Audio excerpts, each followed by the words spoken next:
हाँ, बस थोड़ा बिजी हूँ। अगर हाल ही में किसी ने आपसे ये बोला है तो वो आपके मुंह पे झूठ बोल रहे हैं। सच ये है कि कोई इंसान अचानक से बिजी नहीं होता, वो बस जानबूझकर आपसे दूर जा रहे हैं, बिना लड़े, बिना कोई वजह बताए। और आप सोच रहे हो कि शायद गलती आपकी है। गलत। ये प्यार या दोस्ती का फेलियर नहीं है, ये डार्क साइकोलॉजी का एक ऐसा कड़वा सच है जो सिर्फ उन लोगों के साथ होता है जो अनजाने में अपनी ही वैल्यू गिरा देते हैं। लोग दूर क्यों जाते हैं और कैसे आप इस पूरे गेम को आज अभी पलट सकते हो, ये कोई आपको नहीं बताएगा, लेकिन मैं बताऊंगा, जो कोई मुंह पर नहीं बोलता। नंबर 5, तुम प्रिडिक्ट हो गए। इंसान का दिमाग नॉवेल्टी पर चलता है। नई चीज, नया एनर्जी, नया एंगल। जब तुम किसी को फुल्ली अवेलेबल हो जाते हो, हर मैसेज का जवाब सेकंड्स में, हर प्लान के लिए हाँ, हर मूड में एक जैसे, तो तुम बोरिंग नहीं बनते, तुम इनविजिबल बनते हो। जो चीज हमेशा मिले उसकी वैल्यू नहीं रहती। पानी का एक घूंट डेजर्ट में और घर की नल का पानी, दोनों सेम है, वैल्यू अलग है। जो लोग इंटरेस्ट खो देते हैं उनकी प्रॉब्लम ये नहीं होती कि वो बुरे थे, प्रॉब्लम ये होती है कि वो बहुत ज्यादा इजी थे। मिस्ट्री खत्म हो गई, और मिस्ट्री खत्म होते ही फैसिनेशन भी खत्म हो जाती है। नंबर 4, तुमने खुद को जरूरत से ज्यादा एक्सप्लेन किया। जब लोग अपनी हर बात को जस्टिफाई करने लगते हैं, मैंने इसलिए किया क्योंकि मेरा मतलब था कि, तो एक सिग्नल जाता है, इनसिक्योरिटी का सिग्नल।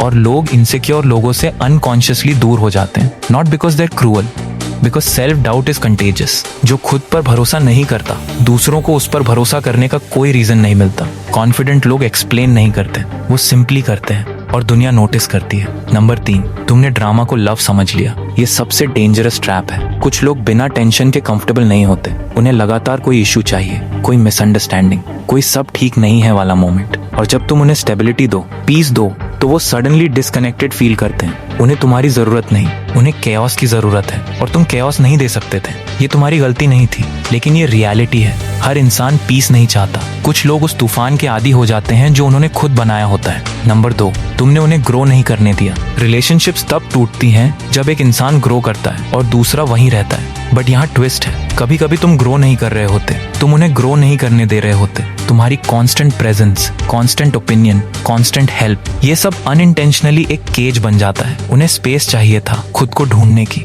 और तुम इतने देर थे कि वो खुद को ढूंढ ही नहीं पाए। लेटिंग गो समटाइम्स, यही सबसे बड़ा एक्ट ऑफ लव होता है। नंबर 1, तुमने उनके लिए अपना ही वजूद मिटा दिया। ये सबसे ब्रूटल सच है। जब तुम किसी को खुश करने के लिए यस मैन बन जाते हो, तो तुम्हारी अपनी कोई ओपिनियन नहीं बचती, तुम्हारी बाउंड्रीज खत्म हो जाती हैं, और तुम सिर्फ उनके अप्रूवल के भूखे बन जाते हो। और यहीं पूरा गेम पलट जाता है। सामने वाले का सबकॉन्शियस माइंड इस वीकनेस को तुरंत सूंघ लेता है। उन्हें समझ नहीं आता कि क्या बदला, लेकिन अचानक से तुम उन्हें बोरिंग और नीडी लगने लगते हो। क्यों? क्योंकि जिस स्ट्रॉन्ग इंसान से वो शुरू में अट्रैक्ट हुए थे, वो अब मर चुका है। अब जो सामने खड़ा है वो सिर्फ एक फेक परफॉर्मेंस दे रहा है ताकि सामने वाला उसे छोड़कर ना जाए। और कड़वा सच ये है, एक कमजोर इंसान की ये परफॉर्मेंस किसी को रोकती नहीं है, सिर्फ थका देती है। तो अगर कोई तुम्हारी लाइफ से जा रहा है, उसे रोकने की भीख मत मांगो, दरवाजा खोलो और उन्हें रास्ता दो। खुद से एक कड़वा सच पूछो, क्या तुम सच में अपने ओरिजिनल फॉर्म में थे, या तुमने सिर्फ उनके अप्रूवल के लिए खुद का ही मर्डर कर दिया था? जिस दिन तुम दूसरों की आंखों में वैलिडेशन ढूंढना बंद कर दोगे, गेम उसी सेकंड पलट जाएगा। अपनी रियलिटी को फेस करो, खुद को इतना ऊपर उठाओ कि जो लोग आज तुम्हें इग्नोर कर रहे हैं, कल वो तुम्हारी एक झलक के लिए तरसें। अगर खुद को इस मैट्रिक्स से बाहर निकालना है और अपनी साइकोलॉजी को सच में डार्क और पावरफुल बनाना है, तो अभी सब्सक्राइब करो, फोकस खुद पर लाओ, दुनिया झक मार के फॉलो करेगी।